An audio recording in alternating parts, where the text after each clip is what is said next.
Well, so far, I've seen all of the Tomorrowverse animated movies of DC characters, and now it's all over. Well, not quite yet. 3 more movies to come, all of which are part of Crisis on Infinite Earths. They're going to do an animated version of that story. Of course, CW did it with their characters, and it wasn't very good. But perhaps the cartoon will do better. It's unlikely to capture, the original story, which it would be impossible for them to do so. One of the things I would be curious is if they would do it in the nature of the comics, and then that they've had these other versions of DC, characters, and even with Tomorrowverse is another iteration of a shared animated universe, if you will. And they've had some previous. They ended the one that took over after they did the Flashpoint animated series, which was a nod to the Flashpoint series that created the New 52 for DC. And then they went in the vein of the New 52 version of characters for their animated universe, and then they ended that with the Justice League Dark Apocalypse War, and went off into Tomorrowverse, and probably would have continued in that vein for a little while longer than they did, but with the shakeup over at Warner's and what have you, and James Gunn taking over and wanting everything to be connected, whatever animated movies they'll be doing in the future will have some connection to the DC, cinematic universe that he's developing. So, it really does cut Tomorrowverse short. The title will be called Justice League: Crisis on Infinite Earths. They never really did a Justice League film. I would have thought they would take this opportunity to do a different take on the origin of the Justice League, maybe even bring it back to its original nod of Starro the Conqueror and stuff like that. But I guess, like I said, I think they ran out of time. They kind of jumped around, and then they just said, well, it's already established, And the last one was War World, which was just about Superman, Batman, and Wonder Woman. And, they went through that, and then that leads right into the Crisis, which is, of course, the multiverses being destroyed by an antimatter universe, so on and so forth. And the curious thing, the little tidbits here and there within Warworld, it appeared, I think they were hinting at the Wonder Woman that they were with was not their Wonder Woman. I mean, she seemed to think that Superman should have been much older. So either that or she's a Wonder Woman from a future time or something. It was a little odd, so I took it as a tease that she's not. We may never have, until this series unfolds, they've never introduced their Tomorrowverse Wonder Woman. There was the Justice Society Wonder Woman, which the Flash met, and then there's this Wonder Woman in Warworld, but by her own dialogue, it seemed that perhaps she's not the Wonder Woman they thought, and and of course, it's this multiverse battle. The Monitor did gather a lot of different heroes from different Earths when he assembled his team to take on the Anti-Monitor. So maybe it's something like that. But there's been a trailer and that sort of thing and all of that. So it'll borrow the templates of the story as to how much of it will appear to be like the comic book. One can only wonder, but I imagine not a whole lot. It's in 3 parts. Already, I don't like what they did with Harbinger. I mean, she's basically just a purple lady.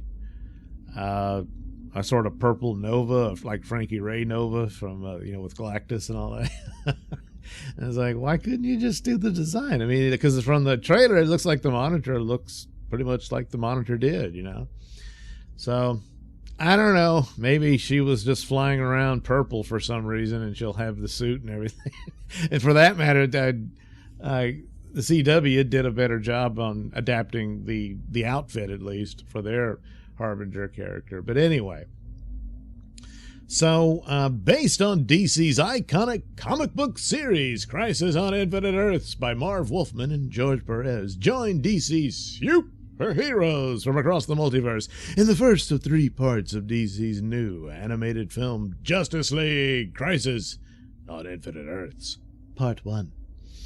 So it marks the beginning of the end of the Tomorrowverse story arc, which again, I think they got to cut it short because they're going into something else. Be interesting if the final Crisis film gives a little tease as to what to expect in the future. So it's intriguing. It'll be interesting to see it, and one wonders if they'll revisit Crisis yet again down the road for the DCU cinematic universe, provided it survives. Everything hinges on Superman Legacy. If that flops, it's over, and they'll just have to go back to making Batman movies, and I suspect Spider-Man movies for Marvel, and that's it. Of course, they don't directly control it. They can get some money out of that.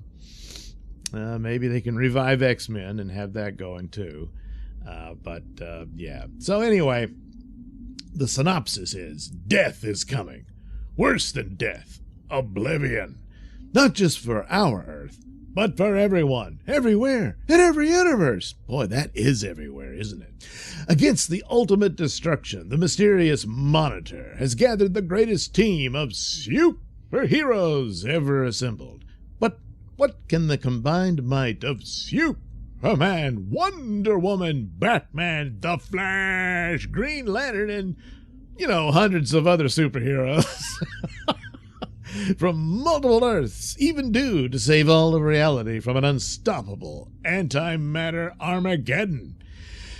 Well, they do. At least they did in the comic book series, so I imagine they will do the same here, and hopefully, I'm more than likely in a far more spectacular performance than they did on the TV series.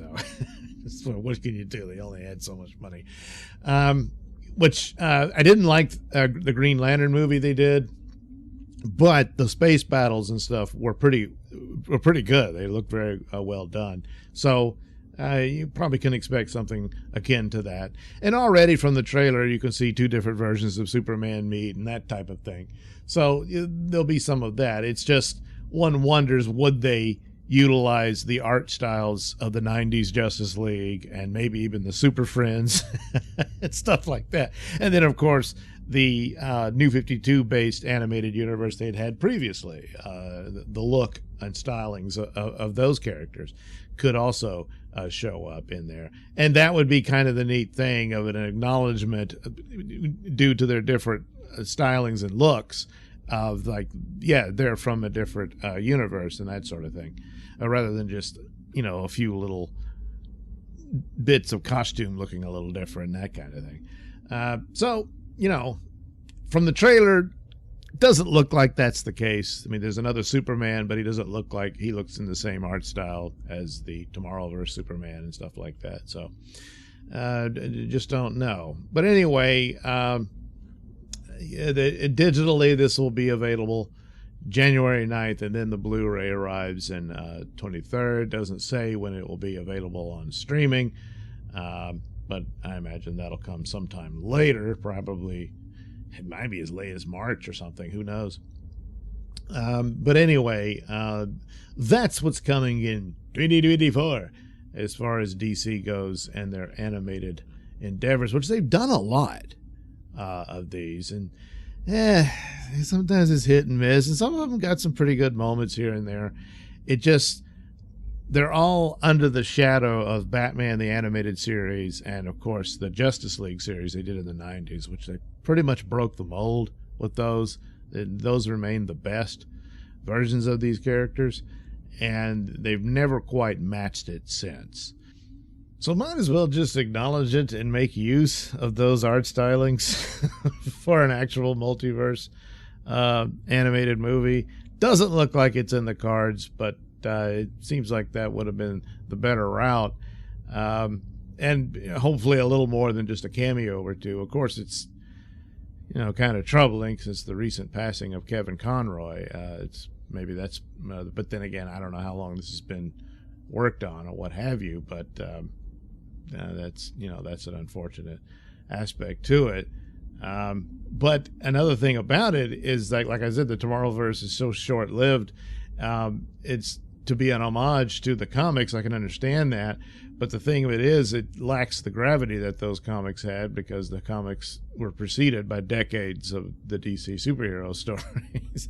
And here is, well, a handful, but if you brought in, the years of the different versions of your Justice League characters, then that would help out. More than likely, there'll be some Easter egg type things, or a few cameo type entities here and there, and that would probably be about it. But anyway, again, it'll be interesting to see it, and especially the third film, if there are some teases as to what the DCU might look like. And you might see it first there. I don't know. It would seem like a logical choice, but they might just have them all stare into a glowing light again, and it fades to white, and that's the end of credits roll. But it would be interesting if they did have a Superman appear and it's voiced by David Cornsweet, that type of thing, and you see his outfit and you get an idea of what his Superman would look like before they do the movie.